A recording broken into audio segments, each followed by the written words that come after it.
For decades, André Rieu has been the gentle heartbeat of a world that often forgets how to feel. His violin has turned ordinary nights under the open skies of Maastricht into memories people carry for a lifetime, moments of beauty and emotion that linger long after the final note fades. Yet behind the radiant concerts, the glittering stages, and the smiles that seemed effortless lies a truth almost no one could see.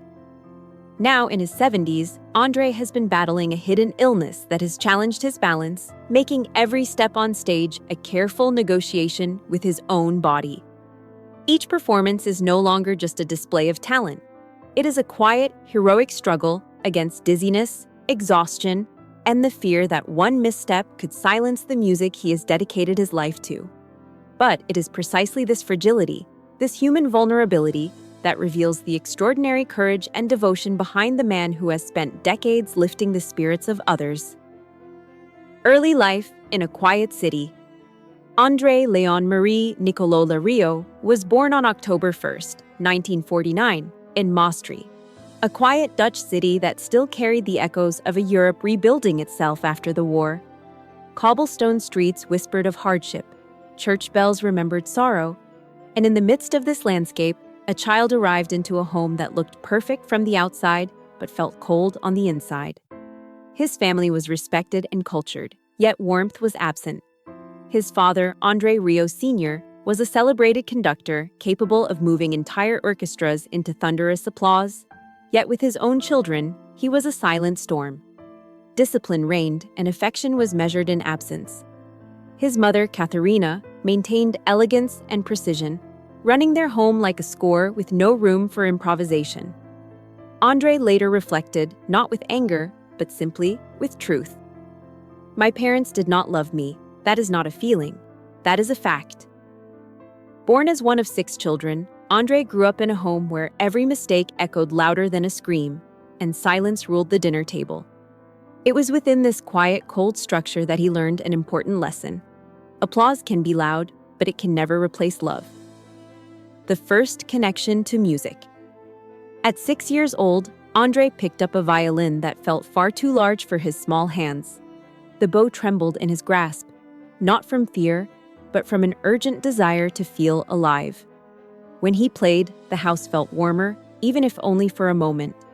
The vibration of the strings traveled through his chest like a heartbeat that belonged to him alone. Music became his refuge, the only companion who never demanded perfection, who never withheld affection. He practiced in the dark after dinner, letting the bow carve a private warmth into the coldness that surrounded him. His parents offered no comfort, the mother believing suffering built character, the father believing emotion weakened discipline. But André found solace in sound. Every note became an act of survival, every melody a private assertion that he existed, that he could create beauty in a world that often felt harsh. The conservatory and the lesson of perseverance.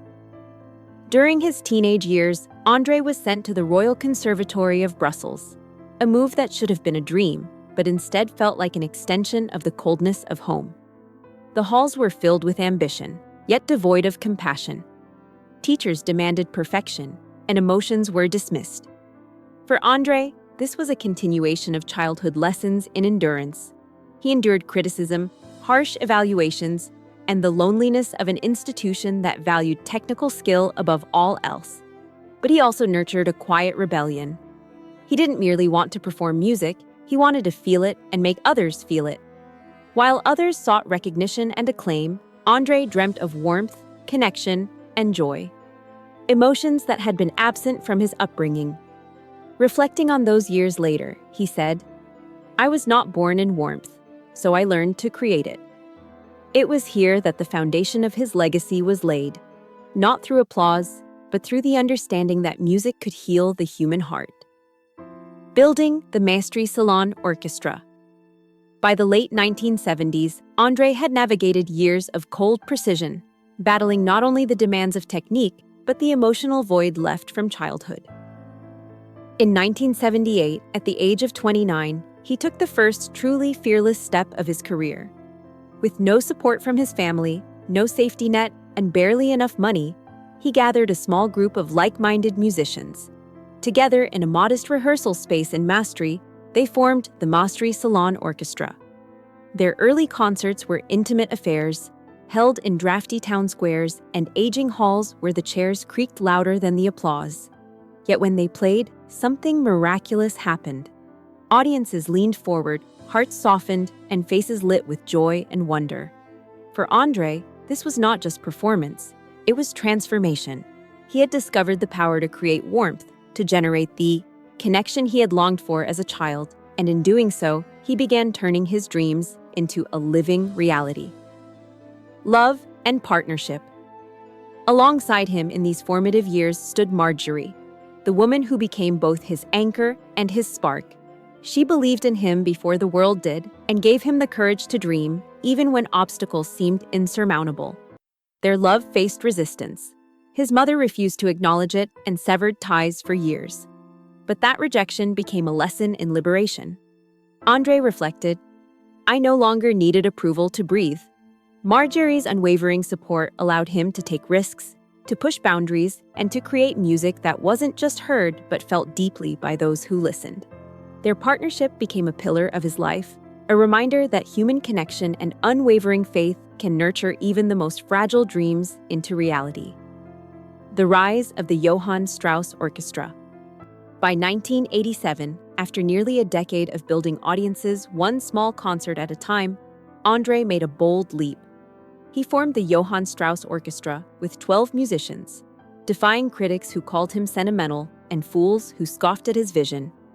André had grown accustomed to cold perfection and criticism, and now he sought warmth in every note. The early days were grueling. Concerts barely broke even. Financial instability haunted every rehearsal. There were nights when André wandered the streets alone after a show, whispering to himself that one more performance would keep the dream alive. He paid his musicians before himself, borrowed and repaid repeatedly, yet never abandoned the vision. Gradually, the orchestra's performances began to resonate beyond the small halls of Maastricht.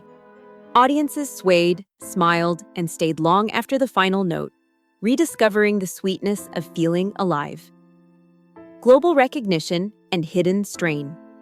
In 1995, André's performance of Shostakovich's Waltz No. 2 at a UEFA Champions League match became a moment of worldwide recognition. Silence fell across the stadium, and when the final note faded, applause erupted like thunder. Overnight, his music became a global sensation. Yet behind the smile and standing ovations, André bore the exhaustion of decades. Fame did not make his life easier, it intensified responsibility. He managed rehearsals, finances, travel, logistics, and the livelihoods of over 100 people whose survival depended on his orchestra. Each concert, each tour, each note was a triumph over exhaustion and doubt. Dizzy spells and fatigue began to whisper warnings that no audience could see, yet he persisted, believing that the gift of music was worth the personal cost. Trials and tragedies. Life's challenges continued. In 2016, Rudy Moores, his closest friend and trombonist, collapsed during a tour. André, backstage, watched paramedics carry his friend away, feeling a loss deeper than any physical wound. Afterward, he began leaving intentional pauses in his music, unannounced, as a silent tribute to Rudy. Grief, like music, found its own rhythm. Then, in 2024, during a massive concert in Mexico, André experienced a terrifying episode on stage. His vision fractured, the floor shifted, and he collapsed, paramedics rushing to his aid as the audience gasped. It was a stark reminder that the body has limits, and that even those who seem indestructible are vulnerable. Recovery was slow, demanding patience and humility he had never fully learned. Yet with each return to the stage, he found that the music itself held a power stronger than fear or illness. This life of resilience. Now, in his 70s, André's greatest battles are quiet, internal, and often invisible to the world. Every performance is a negotiation with balance, stamina, and courage. Yet through it all, his music continues to reach millions, softening grief, lifting spirits, and reminding audiences of the joy and warmth they may have forgotten. His legacy is not measured in fame or fortune, but in the intimate human impact of his art. It is seen in the faces of listeners, in moments of silent tears and shared smiles, in the quiet spaces between notes where connection lives. Family and legacy. At home, André has found what he spent a lifetime searching for: peace. His days are slower, his steps measured, and the soft light of Maastricht Castle illuminates a life built not on applause, but on love and resilience. Marchery remains his unwavering partner, guiding each day with care and patience. Pierre, his son, ensures his father's body and spirit are cared for. And Daisy, his granddaughter, brings joy and vitality that no orchestra could replicate. André's legacy is not a monument, but a lineage of warmth, resilience, and music passed across generations. It is the comfort of joy, the celebration of humanity, and the proof that beauty can be created even in the absence of early warmth. The true gift. André Rieu's greatest gift has never been the violin alone. It is the ability to create warmth, to foster connection, and to restore humanity through the intangible power of music. His waltzes linger long after the final note because they celebrate life, forgiveness, and resilience. They tell the story of a boy who grew up in cold silence, of a man who built joy from nothing, and of a musician who refused to surrender to fear, exhaustion, or heartbreak.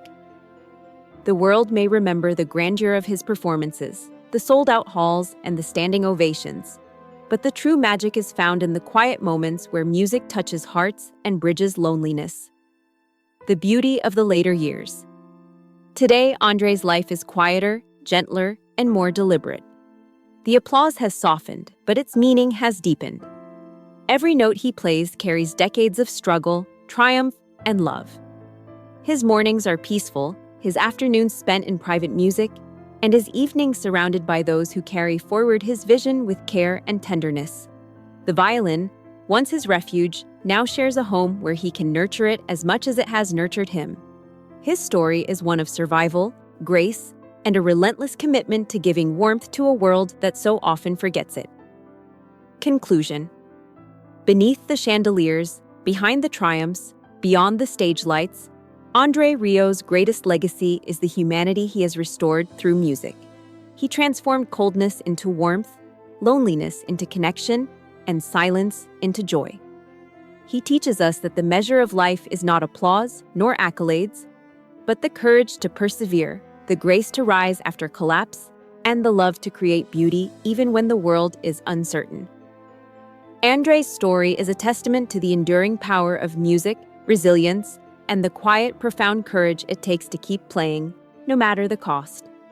In the stillness of his home, surrounded by those who love him unconditionally, André Rieu has found peace, proving that the most profound triumphs are not those witnessed on stage, but those quietly carried in the heart.